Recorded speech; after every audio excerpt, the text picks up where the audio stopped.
بسم اللہ الرحمن الرحیم۔ آج ہمارے معاشرے میں بڑے تو بڑے جو نوجوان لڑکے ہیں ان کی حالت بھی یہ ہے کہ پب جی گیم 10-12 لڑکوں کی ٹیم بیٹھ جاتی ہے چوراہوں پر، گلیوں میں، ٹیلوں پر، اور وہاں بیٹھ کر وہ اس گیم کو کھیلتے ہیں، بدتمیزیاں کرتے ہیں، نازیبا الفاظ میں گفتگو کرتے ہیں، اور ہوٹلوں پر بھی مسلمانوں کی ایک جماعت ہمیں نظر آتی ہے جو چائے پی کر نازیبا الفاظ اپنی زبانوں سے ادا کرتے ہیں، گالیاں ان کی زبانوں پر ہوتی ہے، برے کلمات ان کی زبانوں پر ہوتے ہیں، اور ان کی اس حالت سے مسلمان قوم کا سر ندامت سے نیچے ہوتا جا رہا ہے۔ لیکن مسلم قوم، ہمارا معاشرہ سمجھنے کو تیار نہیں ہے، اور حالات کو دیکھنے کے بعد بھی اس کا احساس جاگنے کو تیار نہیں ہے۔ اس کی وجہ جو ہے، جہاں بہت سی وجوہات ہیں، وہاں سب سے بڑی وجہ میری نظر میں وہ یہ ہے کہ مسلمان اپنے دین اسلام سے بہت دور نظر آ رہا ہے۔ پیغمبر اسلام کی جو تعلیم ہے اس سے کوسوں دور آج مسلمان ہم کو نظر آ رہا ہے۔ اگر اس نے اپنے پیارے نبی صلی اللہ علیہ وسلم کی حدیثیں سنی ہوتی، حضور کی سیرت طیبہ سے سبق سیکھا ہوتا، تو آج چوراہوں پر، ہوٹلوں پر، گلیوں میں، ٹیلوں پر مسلمان قوم نظر نہیں آتی، اور اگر آتی تو باشعور ہوتی، اور اس کے پاس ایجوکیشن علم ہوتا جس کے عمل و کردار سے غیروں پر اثر پڑتا، اور غیر اسلام کی تعریف کرتے ہوئے نظر آتے، اور اسلام کا پیغام بڑی آسانی کے ساتھ لوگوں کے پاس پہنچ سکتا تھا۔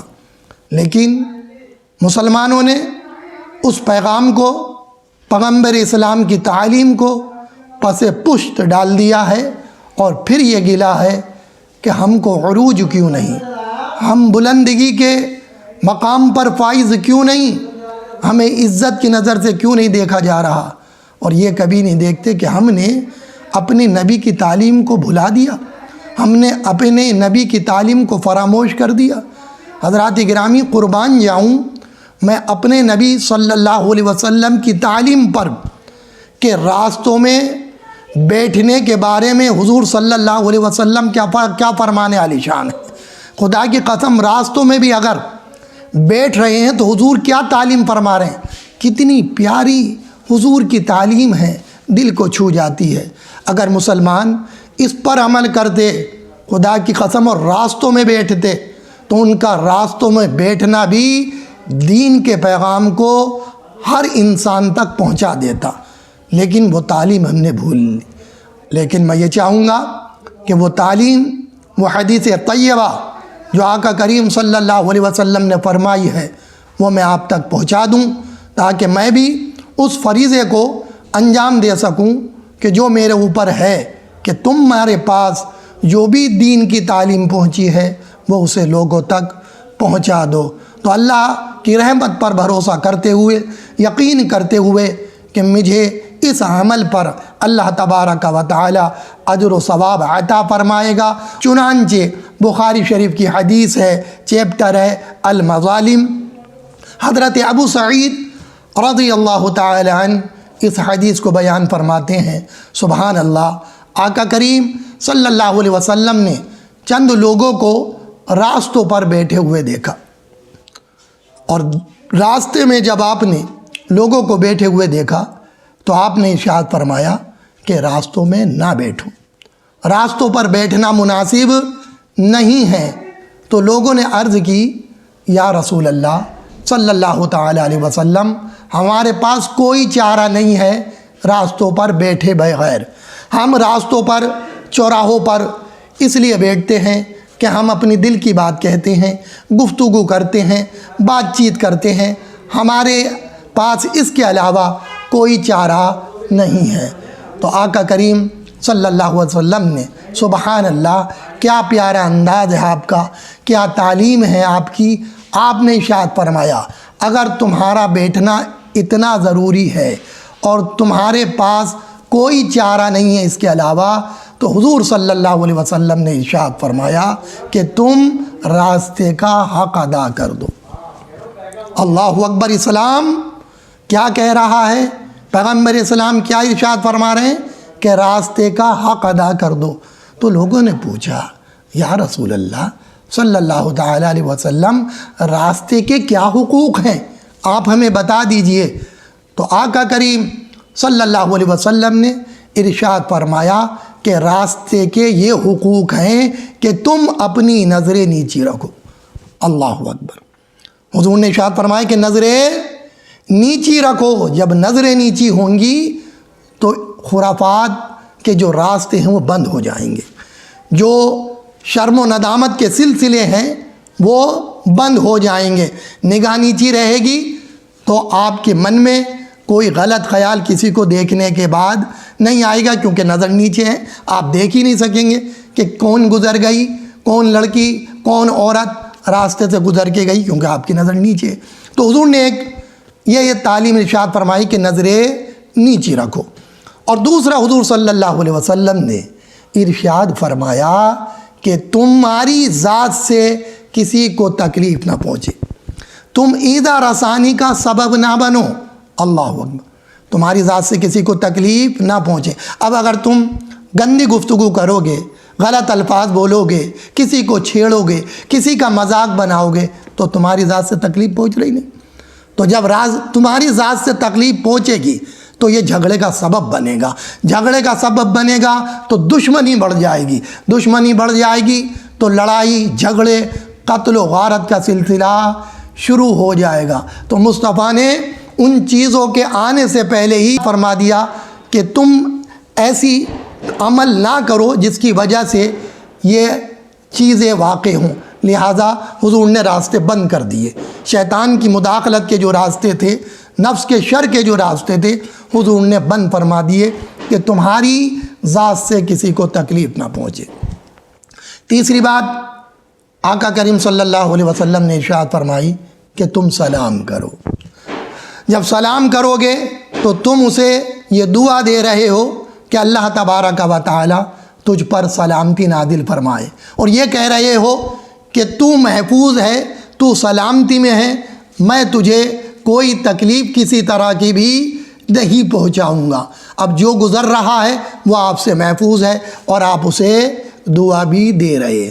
یہ تین باتیں ہو گئیں۔ اور چوتھی بات آقا کریم صلی اللہ علیہ وسلم نے ارشاد فرمائی کہ تم اچھی باتوں کا حکم دو۔ اب جب آپ راستے میں بیٹھے ہیں تو آپ اچھی باتیں لوگوں کو بتائیں گے، اچھے حکم لوگوں کو دیں گے تو لوگ آپ سے مانوس ہوں گے، لوگ آپ کی باتوں کو سنیں گے تو شر ختم ہوگا اور شانتی اور امن قائم ہوگا، سلامتی قائم ہوگی، لوگ آپ کی گفتگو سے خوش ہوں گے، شر نہیں پھیلے گا بلکہ لوگوں کو سکون ملے گا۔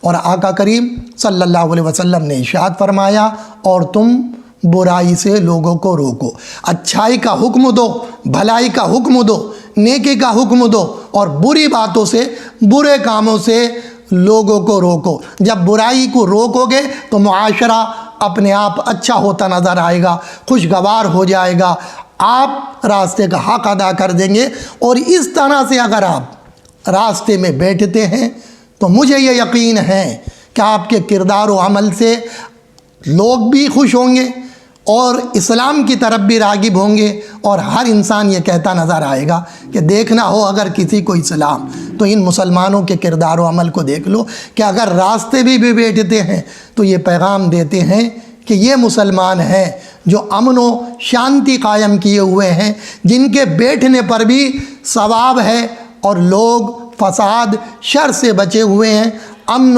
اور سکون میں بیٹھے ہوئے ہیں، اور لوگوں کو ان سے فائدہ ہے، نقصان کوئی نہیں۔ یہ تعلیم تھی مصطفیٰ صلی اللہ علیہ وسلم کی اور صحابہ اکرام نے اس تعلیم پر عمل کر کے لوگوں کو دکھایا۔ لیکن مسلمانوں، اگر تم چاہتے ہو کہ وہی دن لوٹ آئیں تو تمہیں اپنے نبی کی تعلیم پر ضرور عمل کرنا ہے۔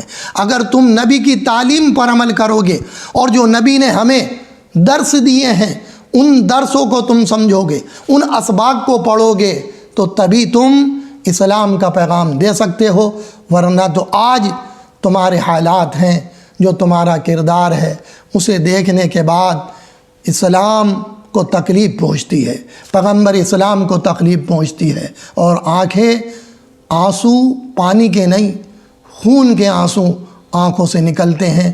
آج ہم جب مسلمانوں کو چوراہوں پر لڑتے ہوئے، گالیاں بکتے ہوئے، جھگڑتے ہوئے، ہنسی مذاق کرتے ہوئے اور ایک دوسرے کے دل کو تکلیف پہنچاتے ہوئے ہمارے نوجوان نسل کے لوگ جو ہیں وہ پب جی گیم کھیلتے ہوئے اور گندی فلمیں دیکھتے ہوئے، گانے دیکھتے ہوئے چوراہوں پر ہمیں کھڑے ہوئے نظر آتے ہیں، جب وہ ہمیں اچھے نہیں لگ رہے، جب ایک باشعور مسلمان کو وہ اچھے نہیں لگ رہے، تو تم خود ہی فیصلہ کر کے بتاؤ کہ غیر مسلم کو وہ کیسے اچھے لگیں گے، غیر مسلم کیسے تمہارے کردار سے خوش ہو جائے گا۔ ہرگز ہرگز وہ خوش نہیں ہوگا، بلکہ تم اس کو تکلیف پہنچا رہے ہو، ایذا رسانی کا سبب بن رہے ہو، اور جب ایذا کا تم سبب بن رہے ہو تو وہ تم سے محبت نہیں کرے گا، وہ تم سے نفرت کرے گا، تمہیں گری ہوئی نظر سے دیکھے گا کہ یہ مسلمان ہیں جو چوراہوں پر گالیاں گندی گفتگو کرتے ہوئے نظر آتے ہیں۔ خدارا ہوش کے ناخن لیجئے، اپنے آپ کو سنبھالیے، آپ کیا تھے اور کیا بن گئے۔ آپ سے لوگ دیکھ کر سدھرا کرتے تھے، آج آپ کو دیکھ کر یہ کہتے ہیں لوگ کہ ان سے اچھے تو ہم ہیں۔ ایسا موقع مت دیجئے، خود بھی رسوائی کا سبب مت بنیے، اور جو مسلمان دین حق کا پیغام پہنچا رہے ہیں انہیں بھی تکلیف نہیں پہنچائیے۔ ایک بات اور میں گوش گزار کر دوں جو بہت سمجھنے کی بات ہے اور ہمیں احساس کرنے کی اشد ضرورت ہے کہ دو دوست تھے، ایک مسلمان اور ایک ہندو، ایک غیر مسلم۔ تو مسلمان دوست یہ چاہنے لگا کہ میرا جو غیر مسلم دوست ہے وہ اسلام کے دامن سے وابستہ ہو جائے، تو اس نے اپنے دوست کو اسلام کی چند کتابیں دی اور یہ کہا ہے میرے دوست یہ کتابیں تو پڑھنا، اور جب پڑھ لے تو پھر مجھ سے ملاقات کرنا اور بتانا کہ میں نے کیا پڑھا اور کیا جانا، اسلام کے بارے میں کیا میری سوچ بنی اور اسلام کیا کہتا ہے، یہ پڑھنے کے بعد تو مجھے بتانا۔ لہذا اس نے اپنے غیر مسلم دوست کو کتابیں دے دیں۔ اب چند دن کے بعد ملاقات ہوئی، اور ملاقات ہونے کے بعد اس غیر مسلم نے وہ کتابیں مسلم دوست کو دے دیں۔ تو اس نے پوچھا غیر مسلم دوست سے کہ میرے دوست یہ بتا کہ میں نے جو تجھے کتابیں دی تھیں وہ تو نے پڑھی اور تجھے کیا حاصل ہوا، کیا تو نے اسلام کو جانا، کیا تو نے اسلام کو پہچانا، کیا اسلام کی تعلیم ہے؟ اللہ اکبر۔ تو اس غیر مسلم کا جواب سنیے کہ میرے دوست تم نے اس کتابوں کو بھی پڑھا؟ وہ غیر مسلم کہہ رہا ہے مسلمان سے کہ میرے دوست پہلے یہ بتاؤ کہ تم نے بھی ان کتابوں کو پڑھا یا نہیں؟ تو اب یہ ٹک ٹک دی دم دم دم کشیدم ہو رہی ہے، یہ دیکھ رہے ہیں اور سانسیں لے رہے ہیں۔ بولے نہیں میں نے نہیں پڑھا۔ بولے اوف، تم اسلام کے ماننے والے، تم پیغمبر اسلام کا کلمہ پڑھنے والے، تم نے خود ایک صفحہ اپنا نہیں پڑھا، اور میں غیر مسلم پیغمبر اسلام کا کلمہ پڑھنے والا نہیں ہوں، مجھ سے یہ امید کرتے ہیں آپ کہ میں نے یہ کتابیں پڑھ لی ہوں گی؟ پہلے خود کتابیں پڑھیے پھر مجھ سے کیجئے، کہیے کہ اسلام کی تعلیم کو پڑھیے اور سمجھیے، پہلے خود تو سمجھ جائیے، پہلے خود تو سمجھ جائیے۔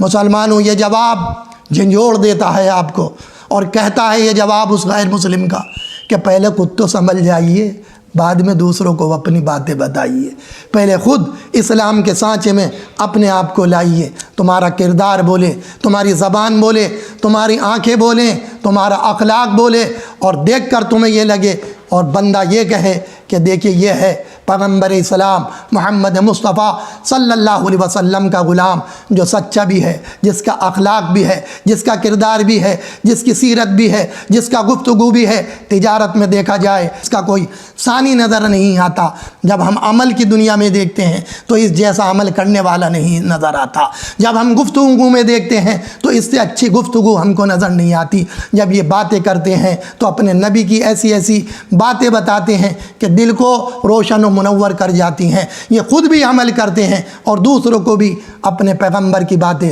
بتاتے ہیں۔ اگر یہ کردار تمہارا ہوگا تبھی تم سچے مسلمان کہلاؤ گے، اور تبھی تمہارے زبان میں اثر پیدا ہوگا، تمہاری زبان میں وہ تاثیر آگی کہ جب تم کسی غیر سے گفتگو کرو گے، تمہاری گفتگو سے تاثیر پائے گا، تمہاری گفتگو سے اس پر اثر ہوگا اور اس کی دل کی دنیا بھی تبدیل ہوگی۔ اللہ تبارک و تعالی مجھے بھی اور آپ کو بھی صحیح معنی کر دین اسلام کا پکا و سچا داعی اور سپاہی بنا دے۔ دین اسلام پر عمل کرنے کی مجھے بھی، آپ کو بھی اور تمام مسلمانوں کو توفیق رفیق عطا فرمائے یا رب العالمین۔ تمام مسلمانوں کی بخشش و مغفرت فرما دے اور ہم گناہ گاروں پر تو رحم و کرم فرما، ہمیں استقامت دین پر عطا فرما۔ فقط والسلام، خدا۔